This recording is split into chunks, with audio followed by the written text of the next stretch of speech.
성경공부 시작하겠습니다. 마태복음 5장 9절.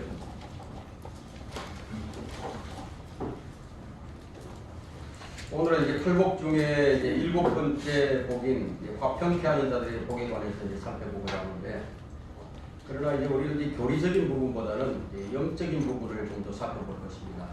이 교리적인 부분만 강조하다 보면은 이제 영적인 진리들을 놓치는 경우가 많기 때문에, 자, 성경이 말하는 이 화평이 무엇인지 정확하게 아는 시간이 되길 바랍니다. 9절 읽습니다. 화평케 하는 자들은 복이 있나니 그들이 하나님의 자녀라 불릴 것이며. 화평케 하는 자들을 피스메이커라고 부르죠. 화평에는 질서가 있습니다. 그리고 품위가 있어요. 그리고 거기에는 자유가 있습니다.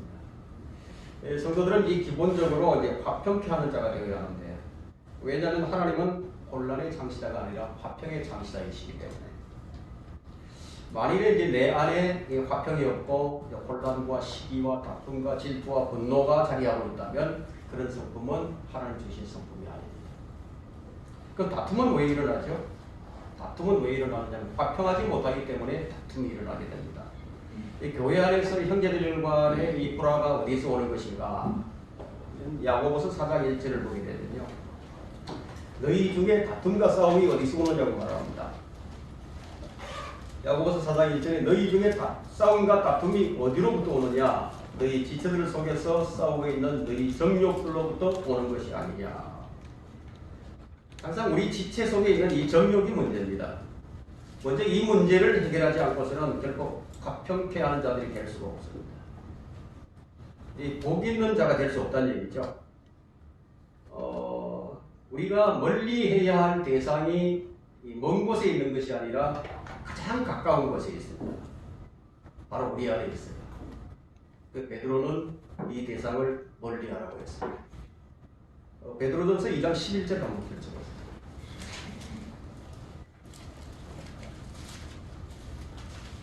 베드로전서 2장 11절에 사랑하는 자들아, 타국인 같고 술래와 같은 너희에게 권고하노니 혼을 거슬러 싸우는 육신의 정욕들을 멀리하라.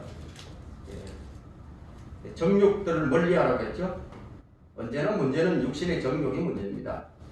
왜냐하면 육신은 성령을 거슬러서 욕심을 부리고 성령을 대적하기 때문에 늘 화평을 깨트리는 것이 무엇이냐면 바로 내 육신의 정욕입니다. 참된 평안은 성령에서 나오기 때문에, 사람들은 이 마음이 평안한 것이 이제 복이라고 말하지만 참된 평안이 무엇인지, 또 참된 평안을 어떻게 얻는 것인지를 잘 몰라요. 마음이 이제 편안한 사람들이 있어요. 그런 사람들은 이제 주변에 있는 사람들도 마음을 편안하게 만들어주죠. 이제 가족 가운데 한 사람이라도 이 평안이 깨져버리게 되면은 그 가족 전체에 이제 영향을 미치게 됩니다. 자, 그래서 이 성경이 말하는 화평이 무엇이냐예요. 성경이 말하는 화평. 요한복음 14장 27절을 펼쳐보세요.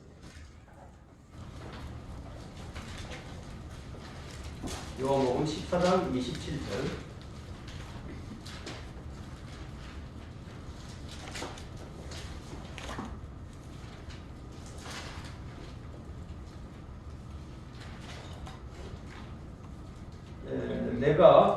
내가 너희에게 화평을 남겨두나니 나의 화평을 너희에게 주노라. 내가 너희에게 주는 것은 세상이 주는 것 같이 아니하니 너희는 마음에 근심하지 말고 두려워하지 말라. 성경이 말하는 화평은 마음의 근심과 두려워하지 않는 화평이에요. 우리는 여기서 이제 두 가지 서로 다른 종류의 화평을 보게 되는데요. 주님께서 주시는 화평이 있고 세상이 주는 화평이 있습니다. 하나님의 지혜가 있듯이, 또 하나님의 지혜가 있고 세상의 지혜가 있듯이 화평 역시 하나님께서 주시는 것과 세상이 주는 것이 있어요. 이 둘은 본질이 완전히 다릅니다. 주님이 주시는 화평의 특징이 뭐냐예요? 외부적인 영역으로 옵니다. 즉 일이나 사건이나 이 환경에서 오는 것이 이 세상이 주는 것이죠. 그러나 내 안에 계신 주님의 화평이 밖으로 나오는 것이 성경적인 주님 주신 화평이에요. 세상이 주는 화평은 일이나 환경을 통해서 밖에서 안으로 들어오는 것이지만 주님 주시는 화평은 환경을 이기고 요동치 않는 아주 지속적인 화평입니다. 그래서 세상이 주는 이 화평은 환경의 지배를 받기도 하고 아주 일시적인 것입니다. 어떤 사람은 세상이 주는 이 평안을, 이 화평을 종교에서 찾으려고 하죠. 또 어떤 사람들은 무지나 가난 때문인 줄 알고 교육과 재물에서 이 평안을 얻으려고 합니다. 어떤 사람들은 또 이 불안과 근심, 염려나 평안, 그리고 이 기쁨이 내면에서 일어나는 것이니까 단지 심리적 현상에 지나지 않는다고도 생각을 합니다. 자, 이런 사람들은 이제 마인드 컨트롤을 통해서 스스로 마음속에 평안을 만들려고 시도하기도 하죠. 그래서 생겨난 것들이 무엇입니까? 명상 같은 것들이죠. 명상, 기수련, 요가, 이런 다양한 방법론이 소개되고 있지만 이런 모든 시도는 자신의 마음을 속이는 훈련에 불과한 것입니다. 그러나 우리가 알아야 하는 것은 화평을 만드는 것은 사람이 아니라는 거예요. 화평을 만드는 것은 하나님께서 만드시는 것입니다. 먼저 이사야 45장 7절을 한번 펼쳐보십시오. 이사야 45장 7절에 나는 빛도 조성하고 어두움도 창조하였으며 나는 평안도 만들고 악도 창조하나니 나 주는 이 모든 일을 행하느니라. 자, 이 말씀은 피스메이커가 누구인지를 알리죠. 이 땅에 사는 어떤 사람도 인류에게 참된 평안을 가져다 준 사람은 단 한 사람도 없습니다. 인류의 평화에 공헌한 사람들에게 주는 상이 있는데 노벨 평화상이죠. 그들 중 단 한 사람도 참된 평안을 가져온 자가 아무도 없었어요. 평안을 만드시는 분은 주님이시기 때문에. 이사야 찾았으니까 이사야 26장을 한번 펼쳐보십시오. 26장 12절.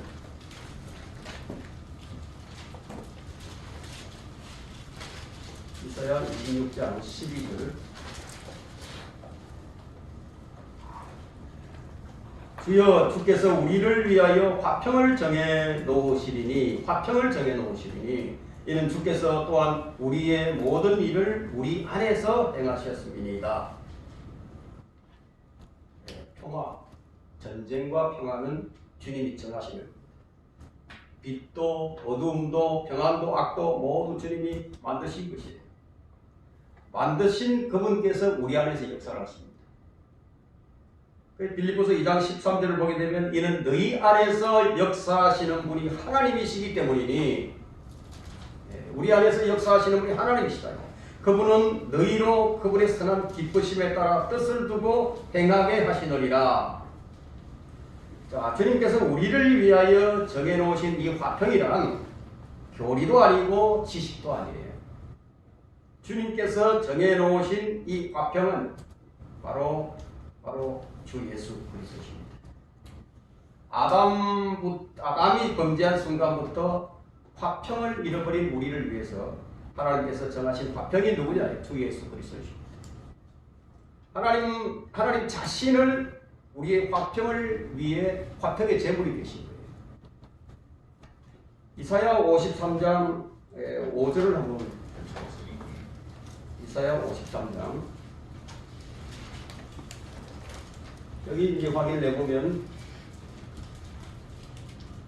그러나 그는 우리의 허물로 인하여 상처를 입었고 그는 우리의 죄악으로 인하여 상하였도다. 우리의 화평을 위한 징계가 그에게 내려졌고 그가 맞은 채찍으로 우리가 치유되었도다. 화평은 우리가 주님을 위해서 무엇을 한다고 해서 주어지는 것이 아니다. 주님이 우리를 위해서 하나님께 징계를 받음으로써 우리 안에 주어진 것이에요. 예수 그리스도는 하나님의 화목제물이시죠. 하나님께서 우리를 위해 화목제물을 친히 정해놓으시고 우리에게 그것을 주신 거예요. 그래서 로마서 5장 1절에는 그러므로 우리가 믿음으로 의롭게 되었으니 우리 주 예수 그리스도를 통하여 하나님과 화평을 갖느니라. 그래서 우리는 예수 그리스도를 통해서만 하나님과 화평을 누릴 수 있게 된 것입니다. 미카야 5장 2절에는 이제 그리스도의 탄생에 대한 예언이 나오는데, 미카야 5장 2절, 그러나 너 베들레헴 에프라다야, 내가 유다의 수천 가운데서 작을지라도 이스라엘을 통치할 자가 너로부터 내게로 나오리라. 그의 나오심은 예로부터요 영원부터였느니라. 이와 같은 맥락의 구절이 이사야 9장 6절과 7절에도 나오죠. 자, 그러니까 그리스도의 십자가가 하나님과 화평할 수 있는 유일한 근거가 됩니다. 누가 화평케 하는 자들인가? 예수 그리스도를 통해서 하나님과 화평한 자들이 화평케 하는 자들이에요. 하나님과 화평한 자에게만 화해의 직분이 맡겨지게 됩니다. 주님께서 나의 화평을 너에게 주노라. 자, 이 말씀은 달리 말하자면 주님 자신을 우리에게 주시겠다는 얘기입니다. 주님께서 우리에게 무엇인가를 주신다고 말씀하실 때 그 무엇은 실상은 뭐냐면 주님 자신을 주시겠다는 거예요. 자, 주님께서 예를 들자면 주님께서 우리에게 생명을 주신다. 그 생명을 주시면 그 생명은 주님 자신을 우리에게 주신 거예요. 자, 주님께서 자신의 의를 우리에게 주셨다. 그러면 하나님의 의신 그분을 우리가 받은 거예요. 모든 것이 다 그래요. 주님께서 무엇을 주신다고 말씀하신다면 주님 자신을 주시겠다는 그런 말씀이에요. 그래서 내가 이런 일들을 너희에게 말한 것은 너희가 내 안에서 화평을 지니게 하려 합니다. 주님 밖에는 화평이 없다는 얘기예요. 그분이 우리의 화평을 위해서 하신 일은 에베소서 2장 16절을 한번 펼쳐볼까요? 우리에게 화평을 주시기 위해서 그분이 무엇인가를 하셨어요. 그가 십자가를 통하여 2장 16절에 에베소서 2장 16절 그가 십자가를 통하여 둘을 한 몸으로 만들어 하나님과 화해하도록 하며 그 십자가로 원수된 것을 죽이려 합니다. 그리고 골로새서 1장 20절을 펼쳐요. 그의 십자가의 보혈을 통하여 화평을 이루고 땅에 있는 것이나 하늘에 있는 것이나 그에 의하여 모든 것이 자신과 화해하게 하시려는 것이라. 자, 이제 화해의 직분을 가진 우리는 화평케 하시는 주님을 제시하는 것이 우리의 전부가 되어야 합니다. 세상은 힘으로 평화를 유지하려고 하죠. 사실 그것이 유일한 방법이에요. 이 전쟁은 또 다른 전쟁을 종식시킬 수 있는 유일한 수단입니다. 그래서 세상엔 이 UN 평화 유지군이 있죠. 그들이 평화를 지키기 위해서 이 분쟁 지역에 나가서 전쟁을 합니다. 그들은 평화를 위해서라고 말을 하지만 그들은 평화를 사랑하는 자들이 아니에요. 단 한 번도 평화를 만든 적이 없어요. 주님께서 말씀하신 화평케 하는 자들이란 화평을 주는 자들을 얘기합니다. 화평케 하는 자들은 화평을 만드신 분이 반드시 내 안에서 나를 통치하셔야만 가능한 것입니다. 주님께서 나를 통치하시지 않는다면 나는 화평케 하는 자가 될 수가 없습니다.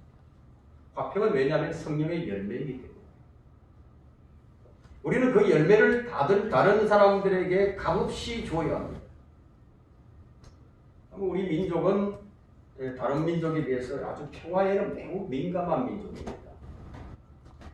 그 민감한 이유가 뭐냐면 너무나 오랫동안 억압을 받아왔기 때문인데, 우리 민족은 약 1000번의 침략을 받았어요. 1000번의 전쟁을 치렀습니다. 평균 한 4년에 한 번 정도 침략을 받은 셈이죠. 그래서 그런지 평화를 너무 갈망합니다. 평화라는 말만 나오면 거기 잘 속아 넘어갑니다. 누가 속이죠? 평화를 만들 수 없는 자들이 거짓 평화로 속이는 거예요. 거기에는 거짓 평화를 유지하려고 독설과 분노와 편가름과 억압이 있습니다. 거기는 아무리 평안해 보인다 할지라도 거기에는 자유가 없어요. 이 보이지 않는 억압만이 있을 뿐입니다. 이것이 어디에서 오는 것인가? 거짓의 아비 마귀에게서 나옵니다. 이것이 세상이 주는 화평이에요. 그러나 참된 평화는 그리스도로부터 나옵니다. 그분은 자신을 믿는 사람들 안에 화평을 이루어주시면서 불안과 근심과 염려와 두려움을 이기는 화평의 열매를 맺게 해주시는 겁니다. 이것은 심리적인 현상이 아니라 성령께서 친히 맺으시는 열매예요. 근심과 걱정과 불안, 염려를 순식간에 몰아낼 수 있는 놀라운 능력이 바로 이 화평이에요. 마음이 평안할 때 두려움이 사라지죠. 마음이 평안할 때 죄와 악이 건져가지 못하게 되죠. 마음이 평안할 때 의를 행할 힘이 생깁니다. 화평은 살아 역사하는 인격적인 존재예요. 그래서 그는 우리의 화평이시니 주님이 바로 우리의 화평입니다. 주님은 인격적이시기 때문에 우리 안에서 다스리실 수도 있고 가르칠 수도 있고 인도하실 수도 있는 것입니다. 우리가 잘해야 될 일이 뭐죠? 그러면 우리가 잘해야 될 일은 주님께서 나를 다스리게 하는 이 일을 우리가 잘해야 하는 거예요. 골로새서 3장 15절을 한번 펼쳐보십시오. 항상 화평이 우리를 다스릴 수 있게 해야 하거든요. 골로새서 3장 15절을 펼쳐보세요. 하나님의 화평이 너희를 다스리게 하라. 하나님의 화평이 너희 마음을 다스리게 하라. 이를 위하여 너희가 한 몸으로 부르심을 받았나니 또한 너희는 감사하는 자가 되라. 무엇이 우리를 다스리는지를 한번 보세요. 누가 우리를 다스려야 한다고 하는지를 한번 보세요. 하나님 화평이에요. 예수 그리스도 그분이 우리를 다스리도록 하라고 합니다. 이것이 신앙의 핵심이에요. 핵심. 한 구절만 더 확인해 볼까요? 빌립보서 4장 6절을 펼쳐보세요. 빌립보서 4장 6절과 7절. 아무것도 염려하지 말고 다만 모든 일에 기도와 간구로 너희의 구하는 것들을 감사함으로 하나님께 알려지게 하라. 그리하면 모든 지각을 초월하시는 하나님의 평강이 그리스도 예수 안에서 너희의 마음과 생각을 지키시리라.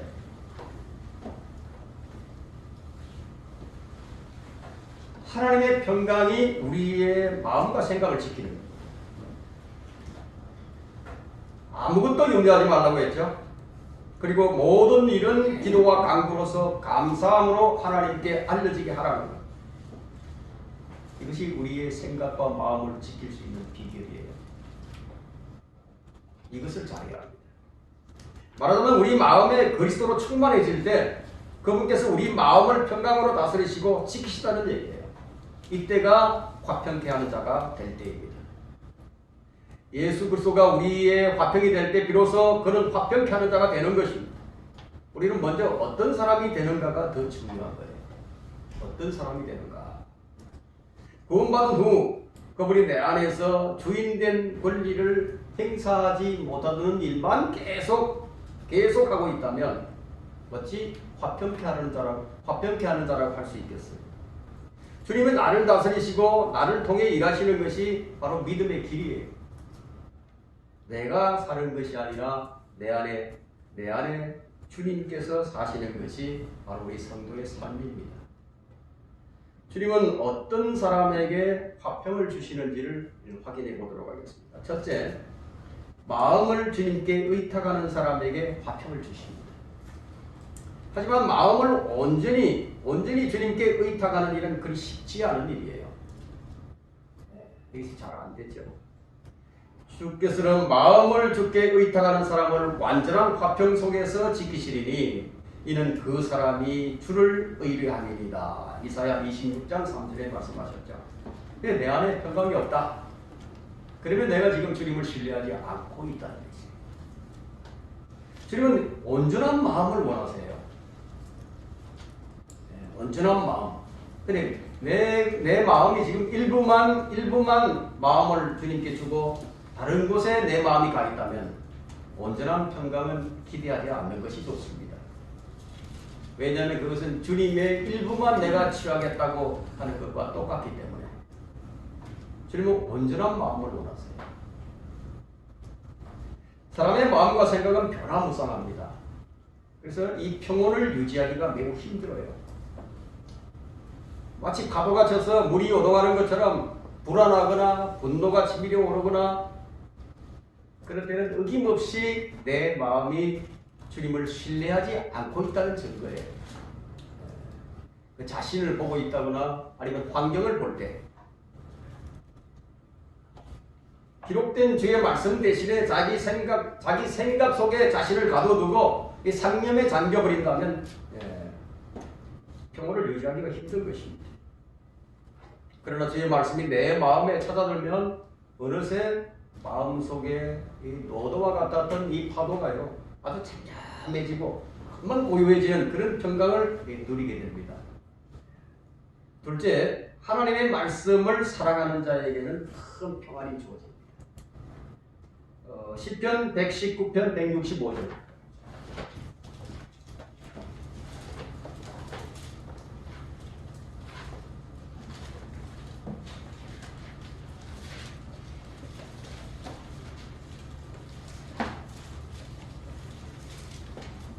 주의 법을 사랑하는 자들에게는 큰 평안이 있으니 그들에게 그칠 것이 아무것도 없으리이다.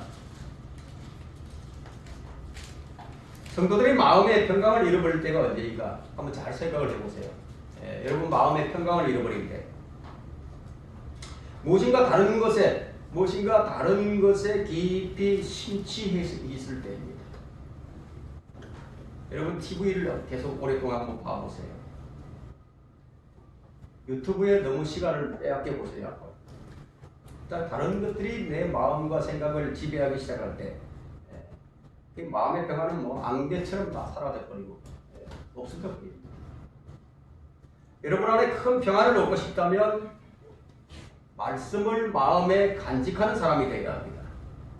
잠언 3장 12절에는 잠언 3장 1절과 2절에는 내 아들아 나의 법을 잊지 말고 나의 계명들을 네 마음에 간직하라. 네 마음에 간직하는 거예요. 말씀은 우리 머리에 담아두는 것이 아니라 우리 마음에 간직하는 겁니다. 그리하면 그것들이 내 날들을 더 길게 하고 장수하는 것과 화평을 내게 더하리라. 장수하는 것과 화평은 밀접한 관계가 있죠. 마음의 평안하고 화평한 사람은요 장수하는 거예요. 셋째, 주를 배우는 자에게는 큰 화평이 주어집니다. 이사야 54장 13절에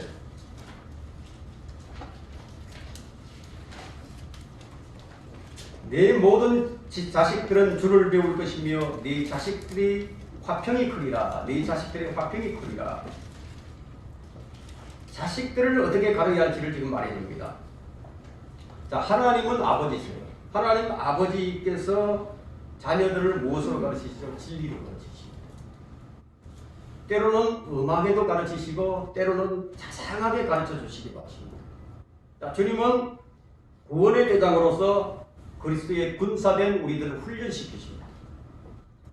우리는 무엇을 배워야 하는 것인가요? 바로 주님을 배워야 합니다. 주님께서 나는 마음이 온유하고 겸손하니 내 멍에를 메고 나에게서 배우라. 그리하면 너희 혼의 힘을 얻으리라고 했죠.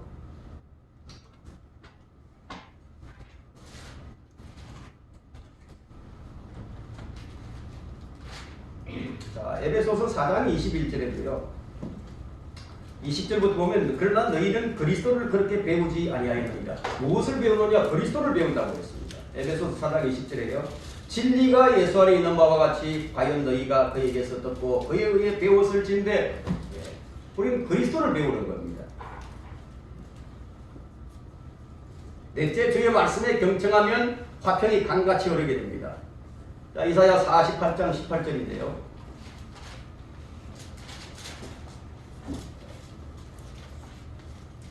너는 내 계명들에 경청했어야 했도다. 그랬더라면 내 화평이 강 같을 것이요 내 의가 바다의 파도 같았을 것이며.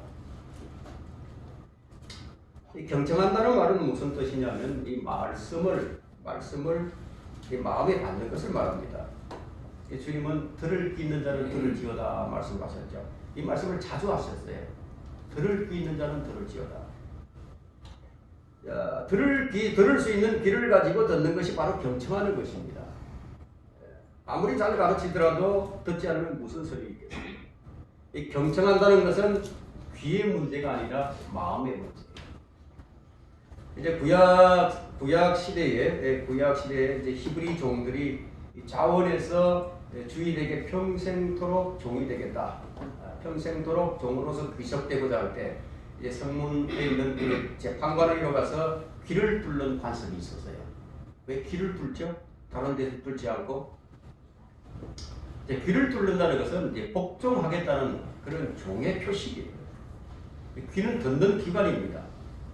잘 듣는 것이 그만큼 중요합니다. 자, 우리는 그리스도의 종이죠. 자, 주의 말씀을 듣기만 하고 순종하지 않는다면 그의 생애는 평강이 그러지 않을 것입니다. 만일 이스라엘이 주님의 계명들에 경청하였다면 평강이 강같이 흘러 넘쳤을 것입니다. 자, 이제 다섯 번째는 이제 의를 행할 때 화평이 임하게 됩니다. 이사야 32장 17절 32장 17절 의의 행위는 화평이 되며 의의 효과는 영원한 평안과 보장이 되고 18절에 내 백성은 화평한 처소와 안전한 거처와 조용히 쉬는 곳에 거하리라. 의를 행하는 것과 화평과의 관계, 의와 화평의 관계는 어떤 것이냐? 의가 얼마만큼 중요한 것이냐면요, 주님께서 하신 말씀 중에 너희는 먼저 하나님 나라와 그분의 의를 구하라. 의가 없이 화평이 없는 거예요. 의가 없는 화평은 거짓 평안이에요. 그 마귀가 가져다 주는 거짓 평안이죠. 어떤 사람들은 돈이 좀 있어야 마음이 평안해지는 사람이 있어요. 돈이 없어지게 되면은 왠지 불안해집니다. 또 어떤 사람들은 누군가로부터 인정을 받아야만이 이 마음이 평안해지는 사람들이 있어요. 그 연예인들 보면요, 사람들의 인기도에 촉각을 곤두세웁니다. 그래서 인기가 조금 떨어지기만 하면 이제 불안한 날을 이제 보내기 시작해요. 그래서 우울증에 빠집니다. 그 마지막에 자살하는 연예인들이 많이 나오죠. 학문적 업적이나 명성을 얻은 교수들은요, 자기 분야에서 자신보다 더 뛰어난 사람이 나타나게 되면 불안해집니다. 자신을 비평하는 사람들을 만나는 것이 두렵기도 하고, 또 그런 일 때문에 이제 평안을 이제 잃어버립니다. 돈이 많은 사람들은요, 자신보다 더 돈이 많은 사람을 딱 만나게 되면요, 그 사람 앞에서 그냥 주눅이 들어버려요. 마음이 평안하지를 못해요. 이 권세자들은 자신보다 더 높은 권세자와 함께 있을 때 마음이 불안해집니다. 왜 그러냐면 타락한 인간의 본성은요,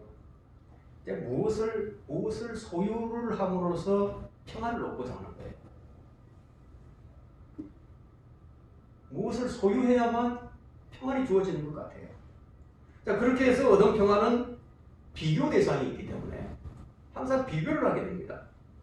그 자기보다 비교 우위에 있는 사람들 앞에서는 늘 열등감을 가지게 됩니다. 그 이유가 왜냐하면, 그 이유는 뭐냐면 의를 행함으로써 얻은 평안이 아니기 때문에. 그래서 늘 평안하지 못합니다. 자, 마땅히 평안을 누려야 할 그리스도인들도 평안을 누리지 못하는 것은 무엇 때문이냐?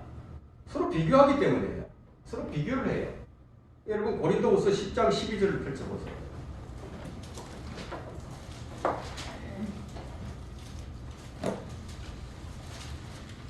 육신적인 그리스도인들이 이제 이런 현상이 많이 일어나는데, 고린도서 10장 12절에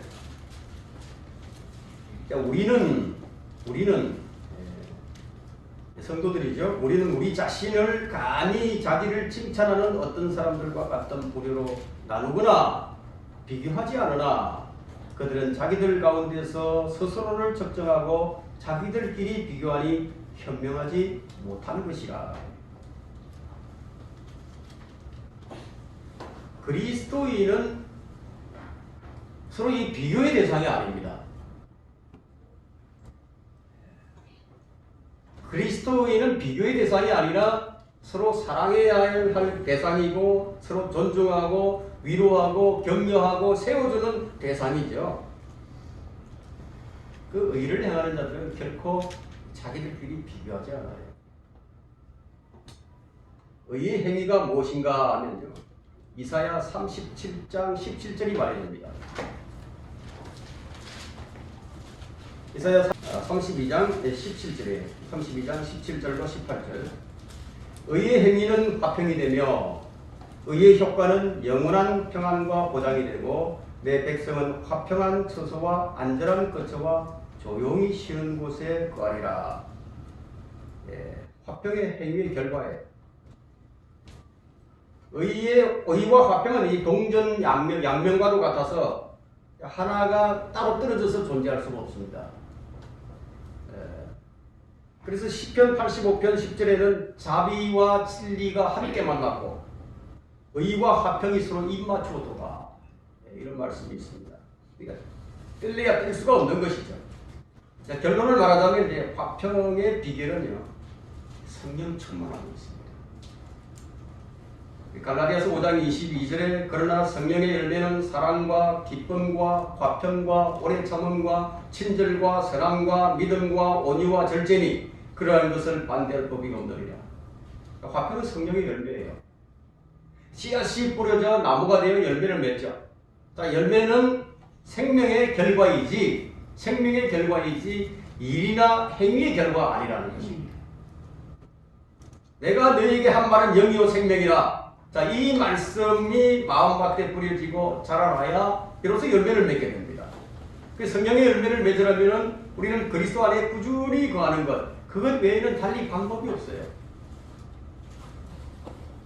주님께서 요한복음 15장 4절과 5절에 말씀하시기를 내 안에 거하라. 그러면 나도 너희 안에 거하리라. 가지가 포도나무에 붙어 있지 아니하면 스스로 열매를 맺을 수 없듯이 너희도 내 안에 거하지 아니하면 역시 그렇게 되리라. 나는 포도나무요 너희는 그 가지들이라. 그가 내 안에 내가 그 안에 거하면 그 사람은 많은 열매를 맺으리라. 이는 나를 떠나서는 너희가 아무것도 할 수 없기 때문이라. 자, 주님 안에 거하는 것이 관건이에요. 화평케 하는 자들은 복이 있나니 그들은 하나님의 자녀라 불릴 것이며, 오늘 본문의 말씀인데 하나님의 자녀라 불리는 조건이 바로 화평케 하는 자예요. 화평케 하는 자. 그러나 우리는 예수 그리스도를 영접했기 때문에, 즉 거듭났기 때문에 하나님의 아들들이 된 권세를 받았죠. 비록 거듭난 성도들이 사람들 사이에서 화평케 하지 아니한다 하더라도, 화평케 하지 않더라도 여전히 하나님의 아들이 되는 변함이 없어요. 오늘 이 본문의 말씀은 이사야 52장 7절과 연결이 되는데, 이사야에서 말하는 화평의 복음이란 유대인들이 예수 그리스도의 왕국 통치를 선포하는 천국 복음을 말합니다. 예수 그리스도는 재림 때의 화평의 통치자가 되시기 때문에, 이 구절은 이제 재림 때의 다윗의 보좌와 연결되는데, 그러나 그분은 초림 때에는 결코 화평의 통치자가 아니었어요. 오히려 그분은 혼란케 하는 분이셨습니다. 마태복음 2장에 예수님의 탄생이 쭉 나오죠. 그분의 탄생부터 그분의 탄생으로 인해서 세상이 혼란케 되었습니다. 헤롯이 예수님을 죽이려고 했어요. 그 베들레헴 지방에 2살 미만의 남자 아이들은 다 죽임을 당했죠. 그분으로 인해서 이 세상은 계속 소요가 있어 왔습니다. 지금도 마찬가지죠. 수많은 사람들이 예수 그리스도로 인해서 박해를 받고 죽임을 당했습니다. 예수 그리스도의 탄생으로부터 시작해서 재림 때까지는요, 그분으로 인해서 세상은 조용할 수가 없습니다. 그분이 오셔야만 화평이 주어집니다. 비록 많은 사람들이 사탄이 주관하고 있는 세상과 좀 친해보려고 진리와 비진리 사이를 화평케 하려고 하지만 예수 그리스도께서 의로 통치하시기 전까지는 이 땅에는 결코 참된 평화는 없을 것입니다. 우리는 이제 유대인들과는 달리 화평케 함으로써 하나님의 자녀가 되는 것이 아니라 누구든지 예수 그리스도를 영접하면 하나님의 아들이 되는 거예요. 그래서 화해의 직분이 주어진 것입니다. 우리는 유대인들과는 달리 하나님의 아들들이 되었기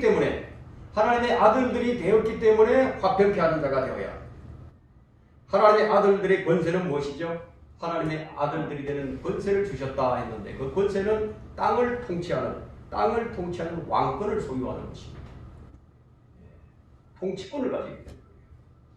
그것이 아들의 권세예요. 성경에는 처음에는 이제 그 천사들이 하나님의 아들이라고 불렀죠. 그 다음에 아담도 하나님의 아들들로 불렸습니다. 아담도 땅을 다스리는 권세와 함께 하나님의 아들이라고 불렸고 이스라엘 민족도 하나님의 아들, 내가 너를 낳았다 이렇게 말씀하셨고 예수 그리스도는 하나님의 독생자예요. 신약 성도들은 모두 하나님의 아들들이라 불리는데 이들의 공통적인 특징이 뭐냐면 땅을 다스리는 지배권을 갖는 다스리는 권세를 갖는 거예요. 자, 성경이 말하고 있는 화평케 하는 자들은 지금은 하나님의 진노 아래에서 심판을 받을 수밖에 없는 죄인들을 이 복음으로 하나님과 화해케 하고 하나님과 화평하는 관계를 만들어주는 자들이 바로 화평케 하는 자들이에요. 바로 그들이 누구냐? 그리스도인들이에요. 이 사역을 잘 감당하게 될 때 그는 천년왕국에서 화평으로 다스릴 수 있는 복을 얻게 되는 것입니다. 화평케 하는 것이 무엇인지 오늘 정확하게 이해를 하시고 마음에 잘 정리하시길 바랍니다. 다음 시간에 계속하도록 하겠습니다.